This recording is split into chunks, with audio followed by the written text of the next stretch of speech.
Reaction catalysis वाला topic है। इसमें आज जो अपन स्टार्ट कर रहे हैं वो है अपना कैटालिसिस वाला।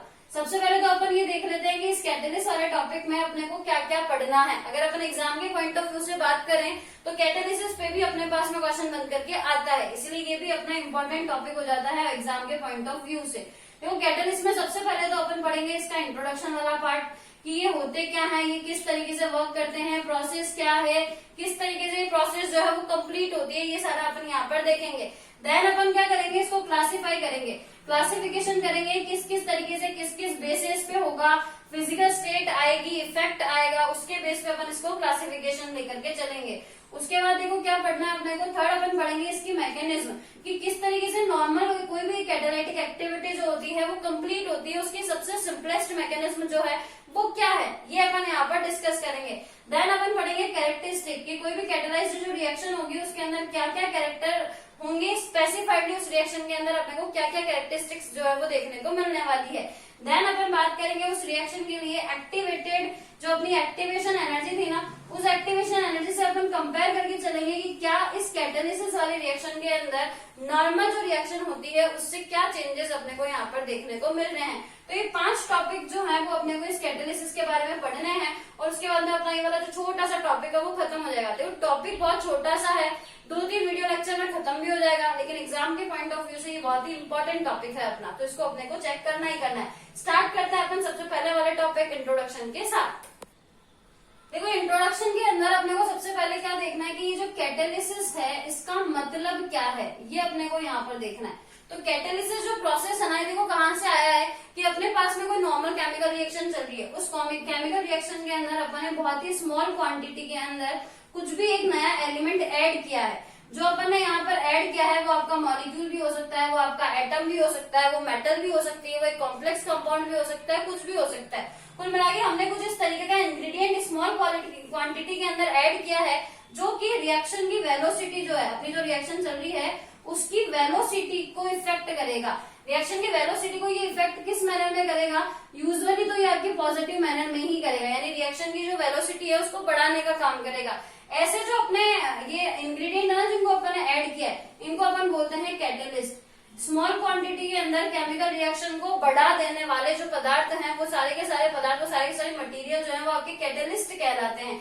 और ये जो कैटलिस्ट है किसी भी रिएक्शन के अंदर उसकी रिएक्शन की वेट को, उस रिएक्शन की रेट को जो अपने बढ़ाने का प्रोसेस होता है इस कैटलिस्ट के थ्रू, वो कहलाता है आपका कैटालिसिस। यानी कैटालिसिस तो क्या है, एक प्रोसेस है और इस प्रोसेस के अंदर जो काम में आने वाला है वो कौन है आपका, ये कैटालिस्ट है। अब देखो खास बात क्या है इस कैटालिस्ट के बारे में, अपन ने बोला अपन इसको स्मॉल क्वांटिटी के अंदर यूज कर रहे हैं, बहुत ही सूक्ष्म मात्रा, बहुत ही कम मात्रा में अपन ने इसको यूज किया है। तो कम मात्रा में अपन यूज कर रहे हैं और फिर भी रिएक्शन की वेलोसिटी को बढ़ाने का काम कर रहा है, तो अपने लिए तो अच्छा ही हुआ ना। और दूसरा अगर अपन बात करें तो ये जो कैटालिस्ट है वो रिएक्शन के अंदर पार्टिसिपेट तो करते हैं, लेकिन क्या होता है कि जब रिएक्शन में पार्टिसिपेट करते हैं ना वो इनडायरेक्ट वे में करते हैं। अब ऐसा क्यों, क्योंकि क्या होता है कि रिएक्शन के अंदर अपने कैटालिस्ट को स्टार्ट के अंदर डाल तो दिया, लेकिन इसके रिएक्शन के अंदर अपना लास्ट स्टेप जो होगा, ये बीच का कोई भी स्टेप जो होगा उसके अंदर अपने इस कैटालिस्ट को वापस वहां से फ्री करवाने का काम करेंगे।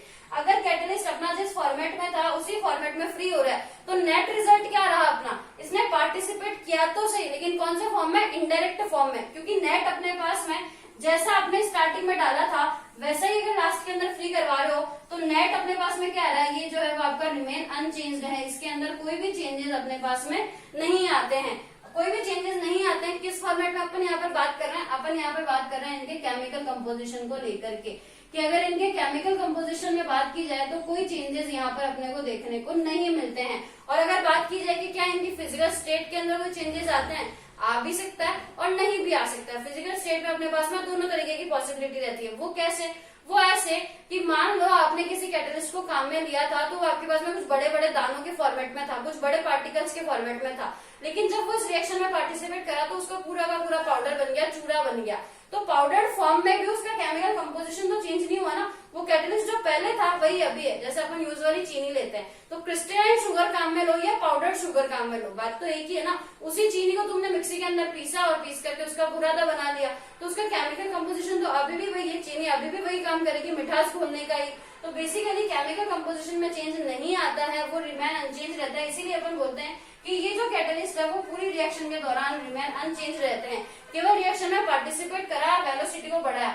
वेलोसिटी को बढ़ाने का काम ये कैसे करते हैं, एक्टिवेशन एनर्जी को घटा करके एक्टिवेशन एनर्जी को ये कम कर देते हैं, जिससे कि रिएक्शन की वेलोसिटी बढ़ जाती है। ये कैसे होता है वो अपन जो अपना लास्ट वाला टॉपिक था ना एक्टिवेशन एनर्जी वाला, उसमें डिस्कस करेंगे। अभी ये अपना इंट्रोडक्शन वाला पार्ट यहाँ पर खत्म हो जाता है। अब अपने को क्या करना है, इनको क्लासिफाई करना है। किस किस बेस पर कैसे कैसे क्लासिफाई कर सकते हैं वो अपन यहाँ पर चेक करते हैं। देखो क्लासिफिकेशन जो है वो अपन इनका दो बेसिस पे कर सकते हैं। अगर अपने को कैटलिस्ट को क्लासिफाई करना है, कैटलिसिस जो अपना प्रोसेस है इसको क्लासिफाई करेंगे अपन पहला तो फिजिकल स्टेट के बेस पे, कि अपन ने जो रिएक्टेंट मॉलिक्यूल काम में लिया है और जो कैटलिस्ट काम में लिया है इस कैटलिसिस प्रोसेस के दौरान उनकी फिजिकल स्टेट क्या है, इस बेस पे अपन उसको क्लासिफाई कर सकते हैं। वो क्या है, आपका जो रिएक्टेंट है और जो कैटलिस्ट है, रिएक्टेंट प्लस कैटलिस्ट जो है, अगर वो दोनों ही आपके सेम फिजिकल स्टेट में होते हैं तो अपन उस प्रोसेस को बोल देते हैं कि ये तो आपकी होमोजिनस कैटलिसिस वाली प्रोसेस है। होमोजिनस कैटलिस्ट यानी कि दोनों ही अपने सेम फिजिकल स्टेट में, और अगर दोनों ही अलग अलग फिजिकल स्टेट में होते हैं तो उसको अपन बोलते हैं कि ये आपकी हेट्रोजिनस कैटलिसिस वाली प्रोसेस है। तो देखो एक क्लासिफिकेशन तो आ गया अपना फिजिकल स्टेट के बेस पे। दूसरा जो क्लासिफिकेशन है वो अपन करते हैं इफेक्ट के बेस पे, कि इफेक्ट जो है उस कैटलिस्ट ने कैसा डाला है, वो उसकी जो आपकी रिएक्शन की वेलोसिटी है, रिएक्शन की जो अभिक्रिया का जो वेग है, उसको वो कैटलिस्ट जो है वो किस तरीके से इफेक्ट कर रहा है। तो देखो एक तो वो कर सकता है आपका पॉजिटिव वे में। पॉजिटिव वे का मतलब क्या हो गया, वो रिएक्शन की रेट को बढ़ाने का ही काम करेगा। दूसरा वो उसको नेगेटिव वे में भी कर सकता है, मे भी वो रिएक्शन की जो वेलोसिटी है उसको घटाने का काम कर दे। तीसरा, रिएक्शन के अंदर खुद ही कुछ ऐसा काम हो जाए कि वो ऑटो इंड्यूस्ड हो जाए, खुद ही रिएक्शन के अंदर ऑटो कैटलिसिस जो है वो स्टार्ट हो जाए। तो तीसरी अपने पास में यहाँ पर आ जाती है आपकी ऑटो कैटलिसिस, यानी रिएक्शन के अंदर खुद ही स्टार्ट हो चुका है। और लास्ट जो अपने पास आता है वो आता है आपका इंड्यूस्ड कैटलिसिस वाला प्रोसेस। ये चार तरीके के अपन इफेक्ट के बेस पे प्रोसेस पढ़ते हैं, पॉजिटिव और नेगेटिव कैटलिसिस, फिर auto catalysis, then induced catalysis. और यहाँ अपन फिजिकल स्टेट के बेस पे पढ़ते हैं होमोजेनस और हेट्रोजेनस को। अब सबसे पहले तो अपन इनको क्लियर कर लेते हैं कि होमोजेनस और हेट्रोजेनस जो कैटलिसिस है ये क्या होते हैं, देन अपन इफेक्ट वालों के बारे में डिस्कशन करेंगे। होमोजेनस कैटलिसिस वाला जो अपना प्रोसेस है ना, इसमें अपन क्या करने वाले हैं कि जो रिएक्टेंट है और जो कैटलिस्ट है, इन दोनों की जो फिजिकल स्टेट है आपकी, जो भी आप यहाँ पर लिखो वो सेम होनी चाहिए। जैसे मैंने मान लिया कि रिएक्टेंट गैसेस में है तो जो कैटलिस्ट है वो भी आपका गैसेस फिजिकल स्टेट के अंदर ही होना चाहिए। प्रोडक्ट जो है उसका कुछ कंफर्मेशन नहीं है, वो किसी भी फिजिकल स्टेट के अंदर आपका हो सकता है। यूजुअली अपन होमोजेनस की कैटलिसिस में ये लेके चलते हैं कि ये भी आपका सेम ही रहे तो बढ़िया। और वैसे भी देखो गैस गैस के साथ रिएक्ट कर रही है तो डेफिनेटली यहाँ पर गैस ही बनने वाला है। तो अपना इस तरीके से ये सबके सब एक ही फिजिकल स्टेट में आते हैं। अगर अपन यहाँ पर बात करें एग्जांपल्स की, तो देखो एग्जांपल सबसे बेस्ट जो यहाँ पर आता है अपने पास में वो है आपका इन्वर्जन ऑफ शुगर वाला। इन्वर्जन ऑफ शुगर में अपन क्या करते हैं, देखो अपने को शुगर के बारे में एक चीज पता है कि उसके अंदर दो फंक्शनल ग्रुप का आपके पास में मिक्सचर है। तो ऑप्टिकली अगर अपन बात करें तो वहां पर नेट आपका जीरो हो जाता है, बिकॉज एक जो है वो आपकी पोलराइज्ड लाइट जो होती है उसको लेफ्ट साइड घुमाता है, दूसरा वाला राइट साइड घुमाता है, इसीलिए ओवरऑल अपने पास में वहां पर जीरो आ जाता है। और इसी को अपन इन्वर्जन ऑफ शुगर बोलते हैं।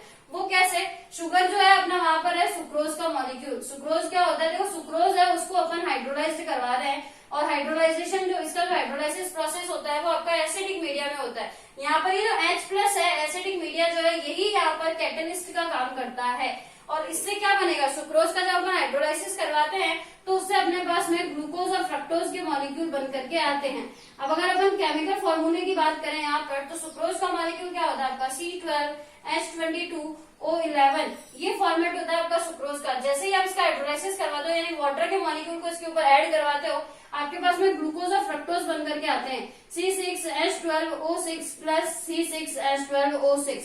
H2O का मॉलिक्यूल ऐड हुआ ना, देखो यहाँ 22 था हाइड्रोजन 22, यहाँ हाइड्रोजन है 24, ऑक्सीजन यहाँ पे 12 है, यहाँ पे 11 है, यानी H2O का मॉलिक्यूल अपन ने यहाँ पर इसको ऐड करवाया है। दोनों का केमिकल फॉर्मूला आपको दिखने में सेम ही लग रहा है, लेकिन दोनों अलग अलग फंक्शनल ग्रुप है। अगर ग्लूकोज की बात की जाए तो ये एक एल्डोज शुगर है, जबकि अगर फ्रक्टोज की बात की जाए तो ये कीटोज शुगर है। इसका मतलब क्या हुआ कि जो आपका फ्रक्टोज है उसके अंदर तो फंक्शनल ग्रुप जो है वो कीटोन है, जबकि जो ग्लूकोज है उसके अंदर फंक्शनल ग्रुप जो है वो आपका एल्डिहाइड है। इसीलिए शुगर जो है उसको अपने इन्वर्जन के प्रोसेस के थ्रू इसके अंदर कन्वर्ट किया। बात की जाए अगर यहाँ पर फिजिकल स्टेट की, कैटलिस्ट कौन है ये तो पता चल गया, ये H+ वाटर वेपर जो है अपना या H+ एसिडिक मीडिया में जो है अपना यही यहाँ पर रिएक्शन के अंदर कैटलिस्ट का काम कर रहा है। अब अगर अपन बात करें इनकी फिजिकल स्टेट की, तो देखो सुक्रोज जो है अपन इसका एक्वस सॉल्यूशन काम में लेते हैं, और ये जो अपन यहाँ पर H3O+ लेकर के चल रहे हैं, ये भी अपन एक्वस के अंदर ही लेके चलते हैं। यूं कहते हैं कि जो वाटर लेके चल रहे हैं H2O, ये भी तो आपका एक्वस ही है। वाटर मतलब कौन? एक्वस। और अगर अपन प्रोडक्ट की बात करें तो एक्वस के अंदर हो रहा है ना, इसलिए ये भी आपको एक्वस स्टेट के अंदर ही मिलते हैं। यानी बेसिकली फिजिकल स्टेट अपने पास में सबके लिए आ जाती है यहाँ पर सेम। सेकंड एग्जांपल अगर अपन यहाँ पर लेकर के चले तो अपन ले सकते हैं HCl का फॉर्मेशन। हाइड्रोक्लोरिक एसिड जो होता है उसका फॉर्मेशन अगर अपन देखें तो H2 और Cl2, ये दोनों गैसेस जो है वो मिलकर के HCl का फॉर्मेशन करता है। और यहाँ पर जो आपका कैटलिस्ट होता है वो होती है आपकी वाटर वेपर। वाटर वेपर का मतलब क्या हो गया? वाटर कौन से स्टेट के अंदर आने वाला है? गैसेस स्टेट के अंदर। और अगर H2 की बात करो तो ये भी गैसेस स्टेट में, और Cl2 की बात करो तो ये भी गैसेस स्टेट में। और अगर देखा जाए तो HCl हाइड्रोक्लोरिक जो एसिड है आपका, वो भी गैसेस स्टेट में ही होता है। यानी सब जो है वो गैसेस स्टेट के अंदर ही है। तो इस कंडीशन में जब अपनी सारी फिजिकल स्टेट सेम चल रही है तो ये आपका जो रिएक्शन है वो होमोजेनस कैटालिसिस का एग्जांपल यहाँ पर अपने पास बन करके आता है। और अगर आप एग्जांपल देखना चाहो यहाँ पे तो SO3 का फॉर्मेशन, SO2 के साथ में O2 को अगर अपन मिक्स करते हैं, इन दोनों गैसेस की अपन रिएक्शन करवाते हैं सल्फर डाइऑक्साइड और ऑक्सीजन गैस की, तो यहाँ कैटलिस्ट आपका जो है वो NO गैस काम में आती है। और फाइनली SO3 जो है वो बन जाता है, जो भी गैसेस स्टेट में ही है। तो SO3 का फॉर्मेशन SO2 और O2 के साथ में in the presence of NO gas, सबके सब गैसेस स्टेट के अंदर ही है। तो ये भी आपका होमोजेनस कैटालिसिस की कैटेगरी में ही जाता है। तो ये हो गया अपने होमोजेनस वाले एग्जांपल। अब अपन चलते हैं हेट्रोजेनस की तरफ। हेट्रोजेनस कैटालिसिस की अगर अपन बात करें ना, तो यहाँ पर क्या होने वाला है कि रिएक्टेंट और कैटालिस्ट जो है वो आपके डिफरेंट फिजिकल स्टेट में होंगे। यानी अगर आपका रिएक्टेंट गैसेस स्टेट में है तो जो कैटालिस्ट है वो सॉलिड में भी हो सकता है। और इनका जो प्रोडक्ट बनने वाला है उसका तो राम जी मालिक है, उसका क्या होगा वो राम जी जानते हैं, है ना। राम जी नहीं जानते, अपन जानते हैं, क्योंकि केमिकल रिएक्शन तो अपन करवा रहे हैं ना। तो देखो क्या करना है, अब देखो इस हेट्रोजेनस कैटालिसिस में एक स्पेसिफाइडली बात ध्यान रखना आपकी, यहाँ पर जो कैटालिस्ट अपन काम में लेते हैं वो यूजुअली अपन सॉलिड स्टेट में ही काम में लेते हैं। तो अब खुद सोचो, जब कैटालिस्ट आप सॉलिड स्टेट में ही काम में लेकर के चल रहे हो तो जो रिएक्टेंट है उसकी फिजिकल स्टेट क्या हो सकती है? या तो आप ले सकते हो गैसेस, या आप ले सकते हो लिक्विड, या यूं कहते हैं कि अपन यहाँ पर सॉल्यूशन वाले स्टेट की भी बात कर सकते हैं। गैसेस, लिक्विड या सॉल्यूशन, इनमें से कुछ भी आपका रिएक्टेंट हो सकता है। कैटालिस्ट जो काम में आएगा वो अपने को यूजुअली सॉलिड स्टेट के अंदर ही मिलेगा। इस सॉलिड स्टेट के अंदर ही आपके कैटालिस्ट के मिलने के कारण ये जो हेट्रोजेनस कैटालिसिस वाला प्रोसेस होता है ना, इसको अपन सरफेस कैटालिस्ट की कैटेगरी में भी डाल देते हैं। अब ऐसा अपन ने क्यों करा, ये अपने को सबसे पहले सोचना है। सरफेस कैटालिस्ट तो जो काम में आने वाला है उस कैटालिस्ट को बोलेंगे, और अगर प्रोसेस की बात करनी है तो इस कैटालिस्ट की जगह पे क्या लिख देना? कैटालाइसिस। जो सरफेस कैटालाइसिस वाला फॉर्मूला है, जो अपना नेम है, वो भी अपन इसको दे सकते हैं। ऐसा क्यों? देखो सॉलिड स्टेट के अंदर जब भी कोई रिएक्शन होती है ना कैटालिस्ट के लिए, तो वो डेफिनेटली उसके सरफेस से ही होती है। यानी सरफेस एरिया के ऊपर फर्क पड़ता है। जैसे अगर अपन बेस्ट रिएक्शन की बात करें तो अपन ने बहुत बार हाइड्रोजिनेशन रिएक्शन करवाई है। ऑर्गेनिक केमिस्ट्री के वीडियोस अपन ने बहुत सारे अपलोड कर दिए हैं, उनके अंदर आप देखना हमने जब भी कैटालिस्ट काम में लिया है, स्पेसिफाइडली कैटालिटिक हाइड्रोजिनेशन वाला जो प्रोसेस हम काम में लेते हैं, उस प्रोसेस में अपन क्या करते हैं, यहाँ पर मेटेलिक काम में लेते हैं। या तो निकल को लेते हैं, या पैलेडियम को लेते हैं, या फिर अपन पीटी को लेते हैं। तो इन पैलेडियम, प्लेटिनम और निकल, इन तीनों में से किसी भी कैटालिस्ट को काम में लिया जाता है। H2 हाइड्रोजिनेशन करवाते हैं, और जो अनसैचुरेटेड कंपाउंड्स होते हैं उनको अपन सैचुरेटेड कंपाउंड्स के अंदर चेंज कर देते हैं। डबल बॉन्ड से सिंगल बॉन्ड आ जाता है, ट्रिपल बॉन्ड से सिंगल बॉन्ड आ जाता है। नंबर ऑफ हाइड्रोजन मॉलिक्यूल बढ़ा दो, जैसा आपको काम में लेना है वैसा कर लो।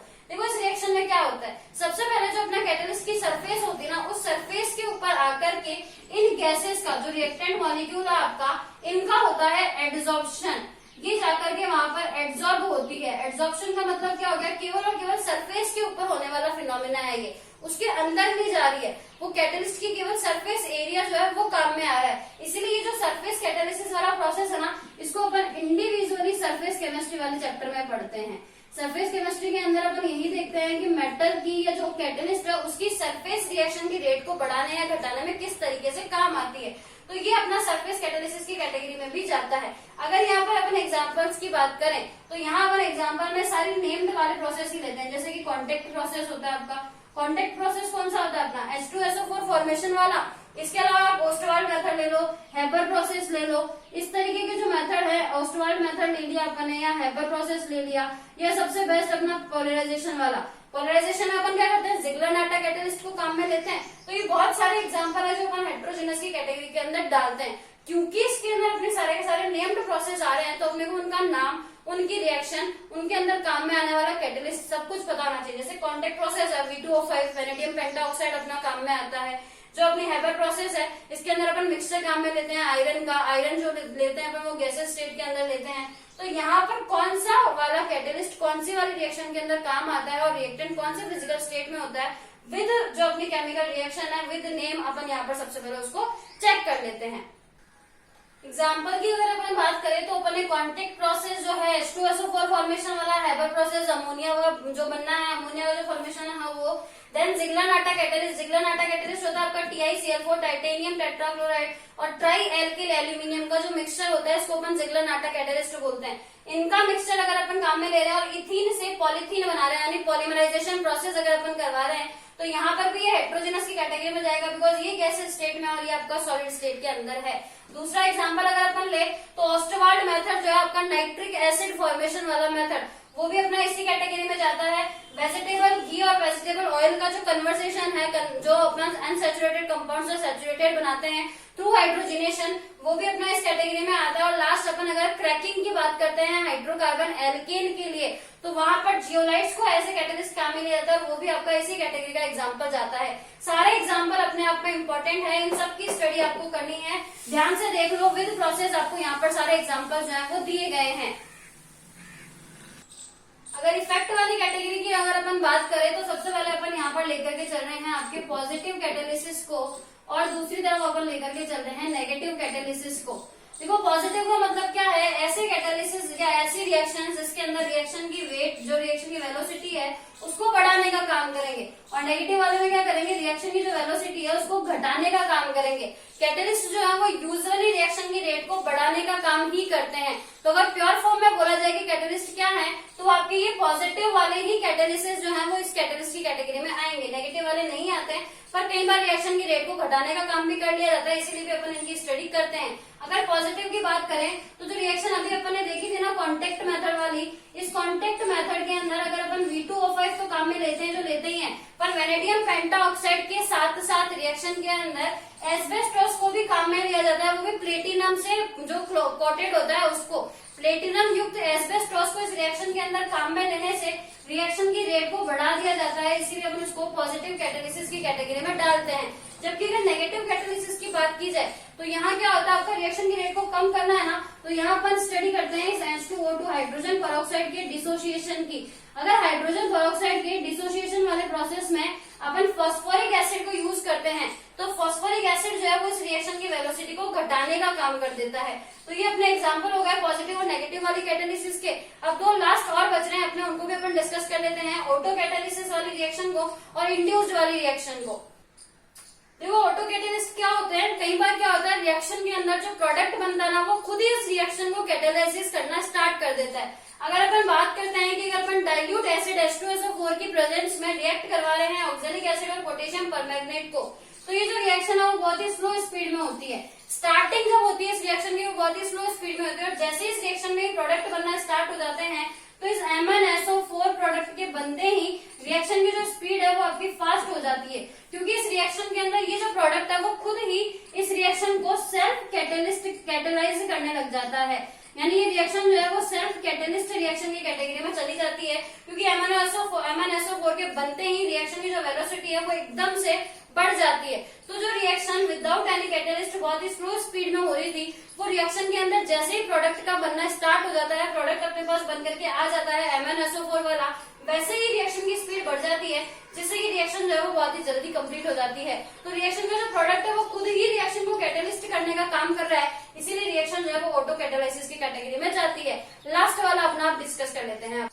इंड्यूस्ड कैटेलिस्ट वाली जो कैटेगरी है ना, इसमें क्या करते हैं अपन, एक रिएक्शन को दूसरे रिएक्शन के साथ साथ पैरेलल चलाते हैं। उससे क्या होगा, पहली रिएक्शन बहुत ही स्लो स्पीड में हो रही थी, दूसरी रिएक्शन भी स्लो स्पीड में हो रही थी, लेकिन जैसे ही दोनों रिएक्शन को साथ साथ करवाया दोनों ही रिएक्शन की वेलोसिटी बढ़ गई। अगर अपन बात करें फर्स्ट रिएक्शन की, तो ये बहुत ही स्लो स्पीड के अंदर हो रही थी, लेकिन जैसे ही इस रिएक्शन के अंदर जो अपने को SO2 गैस से अपने को SO3 बनानी है, इसको अपन ने NO2 के साथ में डाल दिया, NO के साथ अपन ने डाला, तो देखो क्या होता है, सबसे पहले तो NO और O2 रिएक्ट करके आपका NO2 गैस बना लेते हैं। ये आपकी पहली इक्वेशन हो गई। इसी के साथ साथ ये दूसरी इक्वेशन चल रही है जिससे आपका SO2 भी SO3 के अंदर कन्वर्ट हो रहा है। तो ये जो NO है ना, यहाँ पर नाइट्रोजन ऑक्साइड जो है यहाँ पर, इसने इस रिएक्शन को कैटलिस्ट करने का काम किया है।